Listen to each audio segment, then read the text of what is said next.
है everyone, welcome to bio wizard. आपका स्वागत है हमारे एक और एजुकेशनल वीडियो में। एंड आज जिस टॉपिक के ऊपर हम बात करने वाले हैं वो है लैक ऑपेरॉन। तो लैक ऑपेरॉन जो है एक बहुत ही इंपॉर्टेंट टॉपिक है for the examination point of view. चाहे आप नीट के लिए प्रिपरेशन कर रहे हो या फिर IIT JAM TEFR, मतलब ये सब जो MSc एंट्रेंस एग्जाम्स हैं इनके लिए भी प्रिपरेशन कर रहे हो, तो ये बहुत ही इंपॉर्टेंट टॉपिक है।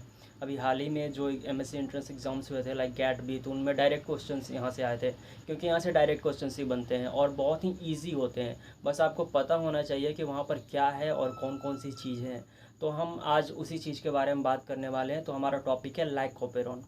तो सबसे पहले अगर हम लैक ऑपेरॉन की बात कर रहे हैं तो हमें पता होना चाहिए कि ऑपेरॉन होता क्या है, तब तो हम बात करेंगे लैक ऑपेरॉन के बारे में। तो अगर मैं डिफाइन करूँ लैक ऑपेरॉन को तो मैं ये कहूँगा a set of genes, a set of genes which function together or have similar function। ऐसे सेट ऑफ जीन्स जो कि टुगेदर एक साथ फंक्शन करते हैं, या फिर जो उनका फंक्शन जो होता है, मतलब जो वो ट्रांसक्राइब करके mRNA बनाएंगे फिर प्रोटीन बनाएंगे, तो जो प्रोडक्ट्स होंगे वो एक सिमिलर फंक्शन के लिए होंगे और have similar function. And have आप कह सकते हो and have a common promoter. इनका जो प्रोमोटर होता है, आपको पता होता है कि जो DNA होता है, जो जीन होते हैं, उनको ट्रांसक्राइब करने के लिए जब वो ट्रांसक्रिप्शन करते हैं तो प्रोमोटर से जब जो इनिशिएशन फैक्टर्स बाउंड करते हैं तभी ट्रांसक्रिप्शन स्टार्ट होता है। तो जो प्रोमोटर होता है ना इनका, वो कॉमन होता है and have a common promoter and transcribe together. और ये एक साथ ट्रांसक्राइब करते हैं, या तो एक साथ करेंगे या फिर करेंगे नहीं, ट्रांसक्राइब टुगेदर। तो अगर हम ऑपेरॉन की बात करें तो हमने यहाँ पर ये देखा कि ऑपेरॉन जो होते हैं सेट ऑफ जीन्स होते हैं, एक जीन दो जीन, आपको पता है DNA का जो सेगमेंट्स होते हैं, जो एक फंक्शनली एक यूनिट होते हैं वो जीन्स होते हैं। तो ऐसे जीन्स का जो होता है ना बहुत ही कलेक्शन होता है, वो एक साथ ट्रांसक्राइब करते हैं एक पर्टिकुलर फंक्शन के लिए। तो ऐसे जीन को, ऐसे सेट ऑफ जीन्स को हम क्या बोलते हैं, ऑपेरॉन बोलते हैं। तो सीधी सी बात है कि लैक का यहाँ पे मतलब जो है लैक्टोज है। अगर मैं आपको बताऊँ, यहाँ पे जो लैक मैंने लिखा है, लैक का मतलब लैक्टोज है। तो आप ये कह सकते हो कि यहाँ पे जो ऑपेरॉन है, यहाँ पे जो सेट ऑफ जीन्स हैं वो किसके लिए फंक्शन कर रहे हैं, लैक्टोज के लिए। मतलब लैक्टोज के मेटाबॉलिज्म से ये रिलेटेड है। तो ये जो लैक ऑपेरॉन जो है ना, you can see in E coli, can be seen in E coli. E coli में आप देख सकते हो लैक ऑपेरॉन। तो सबसे पहले हम फंक्शन की बात करें तो जैसा कि मैंने कहा कि लैक ऑपेरॉन का फंक्शन क्या हुआ, function of lac operon synthesise proteins, क्योंकि प्रोटीन्स जो होते हैं वही इंजाइम्स वगैरह होते हैं, तो आपको पता है। तो सिंथेसाइज प्रोटीन्स और enzymes for what, for lactose metabolism. Lactose जो होता है उसके मेटाबॉलिज्म के लिए जो भी हमें इंजाइम्स चाहिए, जो भी प्रोटीन्स चाहिए, जो भी मॉलिक्यूल्स चाहिए, उनको ये क्या करते हैं, सिंथेसाइज करते हैं। यही फंक्शन है लैक ऑपेरॉन का। तो नेक्स्ट अगर हम बात करें कि लैक ऑपेरॉन जो होता है उसका स्ट्रक्चर क्या होता है, कि लैक ऑपेरॉन हमने बात करा कि ए सेट ऑफ जीन्स है, तो उन जीन्स का जो होता है वो क्या स्ट्रक्चर होता है, कौन कौन से उसके कॉम्पोनेंट्स होते हैं, हम उसके बारे में बात करेंगे। तो अभी हम यहाँ पे क्या बात कर रहे हैं, कॉम्पोनेंट्स ऑफ लैक ऑपेरॉन, या फिर स्ट्रक्चर, दोनों आप बोल सकते हो। तो अगर मैं बात करूं कंपोनेंट की, तो सबसे पहले आपका होता है प्रोमोटर। यहाँ पे है ये प्रोमोटर, बट आपको ये पता होना चाहिए कि ये जो प्रोमोटर है, ये it is the promoter of regulator gene. Regulator की जीन क्या होता है मैं बताता हूँ अभी आपको, बट यहाँ पे ये समझो कि ये जो फर्स्ट सेगमेंट होता है वो होता है प्रोमोटर ऑफ रेगुलेटर जीन। ये पूरा जो है ना, मैंने लैक ऑपेरॉन का एक स्ट्रक्चर बनाया हुआ है यहाँ पे सेट ऑफ जीन्स की, जिसमें मैंने बात करी। ये है प्रोमोटर ऑफ रेगुलेटर जीन, और ये जो होता है ना, ये है रेगुलेटर जीन। ये है आपका रेगुलेटर जीन। इनका फंक्शन क्या होता है वो भी हम समझेंगे, बट पहले मैं कंपोनेंट्स के बारे में बता दूँ। फिर अगर मैं बात करूँ इधर से, तो ये होता है आपका ZYA। ये तीनों क्या हैं, ये तीनों होते हैं स्ट्रक्चरल जीन। इन सब का नाम है स्ट्रक्चरल जीन्स। इनके फंक्शन क्या होता है वो भी हम देखेंगे, बट पहले मैं आपको ये बता दूँ। फिर ये आपका होता है ऑपरेटर, प्रोमोटर, और ये होता है कैप्साइट। अब ये क्या होता है, ये जो ऑपरेटर है ये ऑपरेटर ऑफ प्रोमोटर। यहाँ पे जो प्रोमोटर है, देखो यहाँ पे दो प्रोमोटर है, पहला रेगुलेटर जिनका प्रोमोटर है एंड सेकंड यहाँ पे प्रोमोटर है। तो ये प्रोमोटर कौन सा है, ये है promoter of structural gene. Structure, क्योंकि मैंने कहा कि ऑपरेरॉन सेट ऑफ जीन्स होते हैं, तो ये सारे जीन हैं, एक एक बॉक्स की तरह जो आप देख रहे हो वो एक जीन है। तो यहाँ पे जो रेगुलेटर जीन है उसका ये प्रोमोटर है, ठीक है। एंड जो स्ट्रक्चरल जीन है, 3 स्ट्रक्चरल जीन्स हैं ZYA, उनका जो प्रोमोटर है वो यहाँ पे है, ठीक है। एंड इस जो प्रोमोटर है उसका एक ऑपरेटर भी है जो उसको ऑपरेट करता है, एंड एक और साइट है जिसको हम बोलते हैं कैप साइट। तो इन सब का अगर मैं बात करूँ कि फंक्शंस क्या होते हैं, तो देखो जो स्ट्रक्चरल जीन्स हैं उनका फंक्शन होता है synthesise, they synthesises what, our structural product. Structural या फिर फंक्शनल कह लो, फंक्शनल इज मोर बेटर। जो भी हमारा फंक्शनल प्रोडक्ट हमें एक्चुअली में चाहिए वो जो प्रोड्यूस करते हैं वो कौन करता है, स्ट्रक्चरल जीन्स करते हैं, उनको हम स्ट्रक्चरल जीन बोलते हैं। Second, operator of promoter. Operator of promoter क्या करता है, कंट्रोल्स और ऑपरेट्स प्रोमोटर। प्रोमोटर जो होता है उसको कंट्रोल करने का काम करता है ये ऑपरेटर जो होता है। नेक्स्ट अगर हम बात करें कि जो हमारा प्रोमोटर ऑफ स्ट्रक्चरल जीन है वो क्या करता है, तो सीधी सी बात है कि ये अगर प्रोमोटर है स्ट्रक्चरल जीन का तो ये रेगुलेट करेगा ट्रांसक्रिप्शन को, ट्रांसक्रिप्शन रेगुलेशन। जो भी हमारा स्ट्रक्चरल जीन है वो ट्रांसक्रिप्शन करेगा नहीं, उसका जो रेगुलेशन है वो हमारा प्रोमोटर करेगा। दूसरा जो है वो कैप्साइट। कैप्साइट जो है वो क्या करता है, अगर मैं यहाँ पे लिखूँ cap site, site of binding of cap complex. Cap complex क्या होता है वो मैं बताऊंगा आपको, बट यहाँ पे आप इतना समझ लो कि कैप कॉम्प्लेक्स जो होता है वो यहाँ पे बाइंड करने का, उसको बाइंड कराने का काम जो होता है वो कैप साइट का होता है। और ये जो कैप कॉम्प्लेक्स जो है इसका फंक्शन क्या होता है, इसका फंक्शन ये होता है कि डायरेक्ट्स पॉलीमरेज, आरएनए पॉल। जो आरएनए पॉलीमरेज है जो कि डीएनए से आपको पता है कि जो आरएनए का सिंथेसिस होगा वो डीएनए डिपेंडेंट आरएनए पॉलीमरेज होता है। तो जो आरएनए पॉलीमरेज जो होता है वो प्रोमोटर से बाइंड होता है।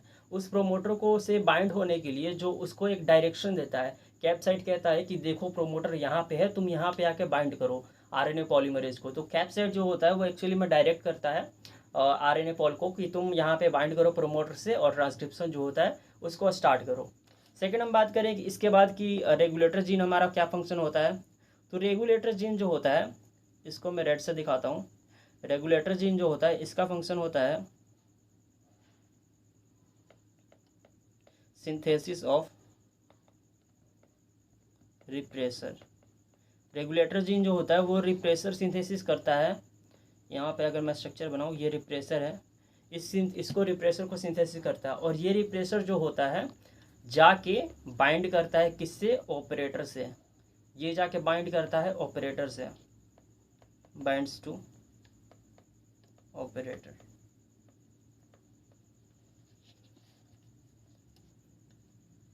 ये एक्टिव रिप्रेसर है।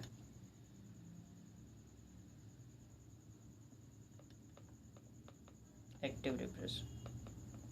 और अगर ये प्रोमोट ऑपरेटर से बाइंड हो जाएगा तो ऑपरेटर से बाइंड होने की वजह से जो आरएनए पॉल होता है वो प्रोमोटर से बाइंड ही नहीं हो पाएगा, क्योंकि ऑपरेटर से जब भी रिप्रेसर बाइंड होता है तो वो प्रोमोटर को इनहिबिट कर देता है कि प्रोमोटर आरएनए पॉल से बाइंड ही नहीं कर सकता। और जब आरएनए पॉल बाइंड ही नहीं कर सकता प्रोमोटर से तो प्रोमोटर स्टार्ट ही नहीं होगा, लाइक आरएनए पॉल बाइंड ही नहीं कर पाएगा। और आपको पता है RNA pol is compulsory for RNA, मतलब उसका ट्रांसक्रिप्शन करने के लिए आपको पता है कि आरएनए पॉल की ज़रूरत है। और जब आरएनए पॉल ही नहीं होगा तो ट्रांसक्रिप्शन ही नहीं होगा, ट्रांसक्रिप्शन नहीं होगा तो ट्रांसलेशन नहीं होगा, और ट्रांसलेशन नहीं होगा तो हमें प्रोडक्ट नहीं मिलेंगे। तो इस तरह से जो ऑपेरॉन है उसको एक स्विच ऑफ करने का काम करता है कौन, रिप्रेसर, और रिप्रेसर को सिंथेसिस कौन कर रहा है, रेगुलेटर जीन। और रेगुलेटर जीन को जो प्रोमोटर है ये क्या करता है, कंट्रोल्स, ये प्रोमोटर रेगुलेटर जीन को कंट्रोल करेगा। तो आपको इतना एक आइडिया लग गया होगा कि जो स्ट्रक्चर ऑफ लैक ऑपेरॉन है उसमें एक प्रोमोटर होता है रेगुलेटर जीन का, वो रेगुलेटर जीन को कंट्रोल करेगा। रेगुलेटर जीन जो होता है वो एक्टिव रिप्रेसर बनाता है, वो एक्टिव रिप्रेसर जाके ऑपरेटर से बाइंड करता है। ऑपरेटर कौन, जो स्ट्रक्चरल जीन का प्रोमोटर है उसके ऑपरेटर से। वो ऑपरेटर जो होता है वो प्रोमोटर को कंट्रोल करता है। अगर उस ऑपरेटर से बाइंड कर गया एक्टिव रिप्रेसर तो उस प्रोमोटर से जो स्ट्रक्चरल जीन का प्रोमोटर है वहाँ पे आरएनए पॉल बाइंड नहीं कर पाएगा, और जब आरएनए पॉल बाइंड नहीं कर पाएगा तो ट्रांसक्रिप्शन नहीं होगा, हमें हमारा प्रोडक्ट नहीं मिल पाएगा। इसको हम बोलते हैं कि ऑपेरॉन जो है हमारा ऑफ है, क्योंकि हमें प्रोडक्ट नहीं मिल पा रहे हैं। और जो कैप साइट होता है वो आपको पता है कि वहाँ पर कैप कॉम्प्लेक्स जो होते हैं वो बाइंड करते हैं, और ये कॉम्प्लेक्स जो होता है वो डायरेक्ट करता है, एक रास्ता दिखाता है आरएनए पॉल को कि प्रोमोटर यहाँ पर है, उसको बताता है कि तुम यहाँ पे आके बाइंड करो। और ZYA जो होते हैं ये हमारे स्ट्रक्चरल जीन्स हैं, ठीक है। तो यहाँ तक हमने बात कर ली। अब हम बात करते हैं कि working mechanism of lac operon. Lac operon जो होता है वो काम कैसे करते हैं। तो जैसा कि मैंने पिछले सेगमेंट में दिखाया, मैं उन जीन्स को नाम दे देता हूँ। ये था हमारा प्रोमोटर, ये था रिप्रेसर वाला, ये था कैप साइट, ये था प्रोमोटर, ऑपरेटर ZYA। तो नॉर्मली जो होता है ना, नॉर्मली अगर हम बात करें हमारा ऑपेरॉन ऑफ होता है, नॉर्मली ऑपेरॉन ऑफ होता है। तो नॉर्मली ऑपेरॉन ऑफ होने की वजह से जो हमारा मतलब हमेशा ऑपेरॉन जो होता है वो ऑफ रहेगा और कभी कभी ऑन रहेगा। तो नॉर्मली हमारा ऑपेरॉन ऑफ है और इसको हमें ऑन करना है तो हमें इसको इंड्यूस करना पड़ेगा। इसलिए इस लैक ऑपेरॉन को एक और नाम देते हैं हम, लैक ऑपेरॉन इज़ इंड्यूसिबल। ये भी line direct as a question आ सकता है, lac operon is inducible operon.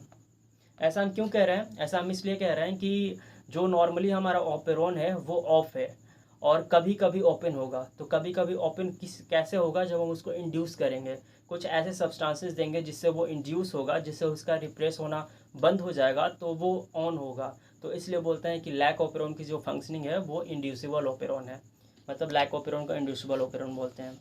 तो नॉर्मली हमारा ऑपेरॉन ऑफ है, कैसे ऑफ है, तो हमने बात करी कि ये जो हमारा जीन है, ये जो हमारा आई है रेगुलेटर जीन है, ये क्या करेगा, ट्रांसक्रिप्शन करेगा। ट्रांसक्रिप्शन करके एक mRNA बनाएगा, mRNA बनाया जी, mRNA का क्या होगा, ट्रांसलेशन होगा।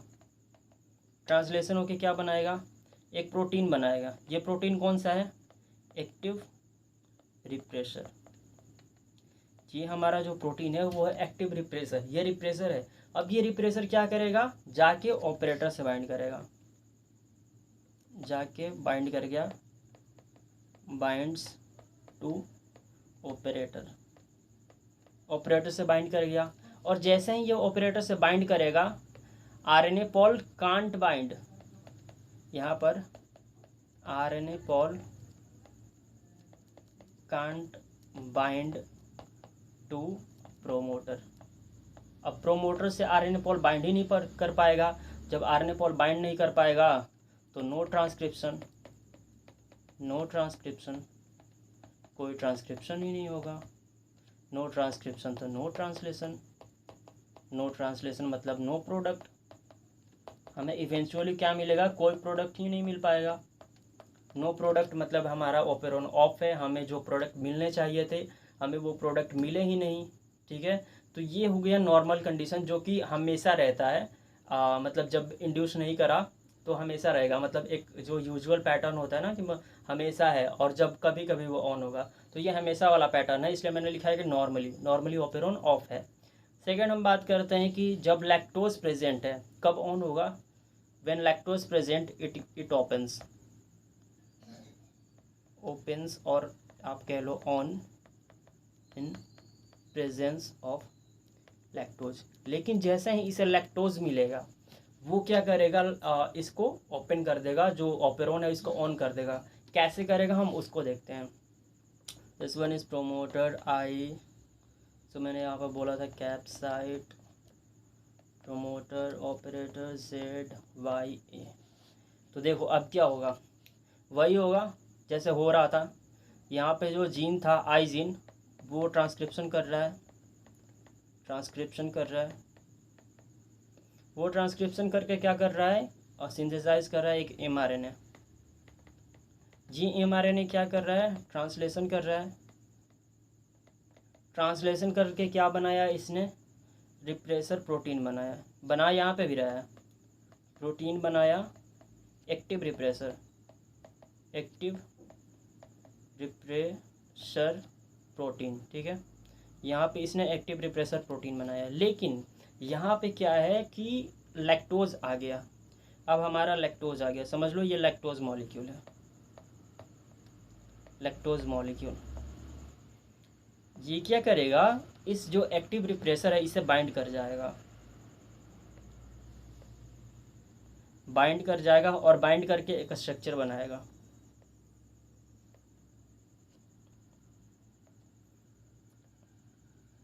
ये जो स्ट्रक्चर बनेगा इसको हम बोलते हैं इनएक्टिव रिप्रेसर।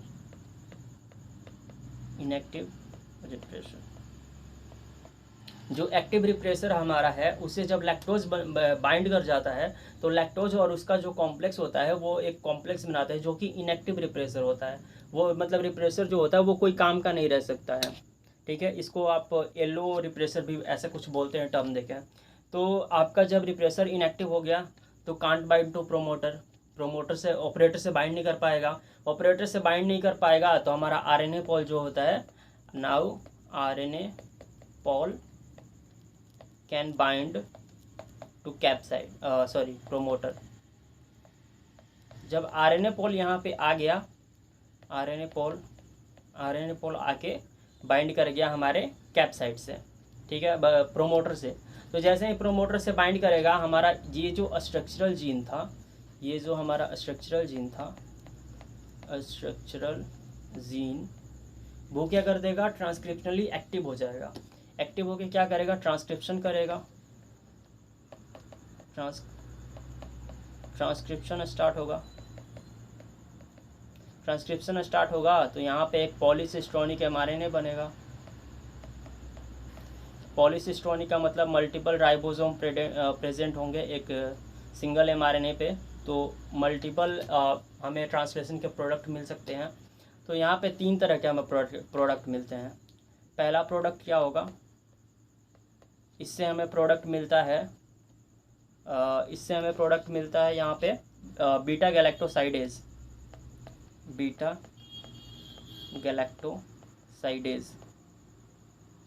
सेकंड से हमें प्रोडक्ट मिलता है परमिएज, एंड थर्ड हमें प्रोडक्ट मिलता है ट्रांस एसिटिलेज। यहाँ पे देखो हुआ है कि 3 स्ट्रक्चरल जीन्स है ZYA। Z जो होता है उससे जो हमारा जो mRNA का सेगमेंट है उससे हमें मिलता है बीटा गैलेक्टोसाइडेज। Y जो है उससे हमें मिलता है परमिएज, और A जो होता है उससे मिलता है हमें ट्रांस एसिटिलेज। तो यहाँ पर इनके फंक्शंस क्या होता है वो भी देख लो, क्योंकि ये बहुत इंपॉर्टेंट है, यहाँ से क्वेश्चंस आते हैं, यही डायरेक्ट आ जाएगा। तो जो बीटा गैलेक्टोसाइडेज है ये आपको पता होगा कि ब्रेक्स लैक्टोज को तोड़ता है into galactose plus glucose plus galactose में लैक्टोज को तोड़ देता है, जो हमारा बीटा गैलेक्टोसाइडेज होता है। जो परमिएज होता है, परमिएज ये क्या करता है कि increase membrane permeability for lactose के लिए सेल की मेम्ब्रेन की परमिएबिलिटी को बढ़ा देता है, जिससे कि लैक्टोज सेल में और आसानी से आ जाए। और ट्रांस एसिटिलेज जो होता है वो क्या करता है, डिटॉक्सिफिकेशन का काम करता है, डिटॉक्सिफिकेशन। तो ये जो होता है ये हमारे तीनों स्ट्रक्चरल जीन जो है इनका फंक्शन हो गया। और ये तीनों आप देखो एक सिमिलर लैक्टोज के लिए फंक्शन कर रहे हैं। ये लैक्टोज जो होता है इसके लिए एक तो बीटा गैलेक्टोसाइडेज बन रहा है जो कि डायरेक्ट लैक्टोज को तोड़ता है ग्लूकोज प्लस गैलेक्टोज में। दूसरा परमिएज है जो कि मेम्ब्रेन परमिएबिलिटी को इंक्रीज करता है। और तीसरा हमारा ट्रांस एसिटिलेज है जो कि डिटॉक्सिफिकेशन का काम करता है सेल के अंदर। तो ये आपका हो गया कि जब लैक्टोज प्रेजेंट है, जब लैक्टोज सेल में नहीं रहेगा तो ऑपेरॉन ऑफ हो जाएगा, क्योंकि वो लैक्टोज है ही नहीं तो बाइंड ही नहीं कर पाएगा रिप्रेसर से, और जो प्रेशर से लैक्टोज बाइंड नहीं कर पाएगा तो जो रिप्रेसर जो होगा वो एक्टिव ही रह जाएगा और ऑपेरॉन को ऑफ कर देगा। लेकिन जैसे ही हमें लैक्टोज का अमाउंट मिलेगा सेल के अंदर तो वो रिप्रेसर से बाइंड कर जाएगा, और लैक्टोज रिप्रेसर से बाइंड करते हैं उसे इनएक्टिव कर देगा, और उसे इनएक्टिव करते ही वो बाइंड नहीं कर पाएगा हमारे ऑपरेटर से, तो हमारा प्रोमोटर फ्री रहेगा और प्रोमोटर आरएनए पॉल से बाइंड कर जाएगा, और प्रोमोटर के आरएनए पॉल से बाइंड करते ही हमारा स्ट्रक्चरल जीन अपना फंक्शन स्टार्ट कर देगा। और हमें स्टार्ट कर देगा तो हमें 3 प्रोडक्ट मिलेंगे, beta galactosidase, permease, transacetylase. Beta galactosidase break कर देगा लैक्टोज को ग्लूकोज प्लस गैलेक्टोज में, परमिएज जो होगा वो मेम्ब्रेन परमिएबिलिटी को इंक्रीज करेगा, एंड ट्रांस एसिटिलेज जो होता है वो डिटॉक्सिफिकेशन का काम करेगा। तो ये जो होगा आपका मेन पोर्शन हो गया लाइकोपेरोन का, वो ख़त्म हो गया। कुछ मैं एक्स्ट्रा चीज़ें आपको बताता हूँ। Factors affecting लाइकोपेरोन। लाइकोपेरोन जो होते हैं उनको कौन कौन से फैक्टर्स जो होते हैं वो अफेक्ट करते हैं। सबसे पहला जो फैक्टर होगा वो होगा पहला अगर हम बात करें लैक्टोज कंसंट्रेशन। तो लैक्टोज कंसंट्रेशन जो होगा वो डायरेक्टली प्रोपोर्शनल होगा लाइकोपेरोन के। मतलब लैक्टोज अगर रहेगा तो ऑपेरोन जो होता है वो हमारा ऑन रहेगा, डायरेक्टली प्रोपोर्शनल है। सेकेंड ग्लूकोज जो होता है वो एक तरह से इनहिबिटर होता है।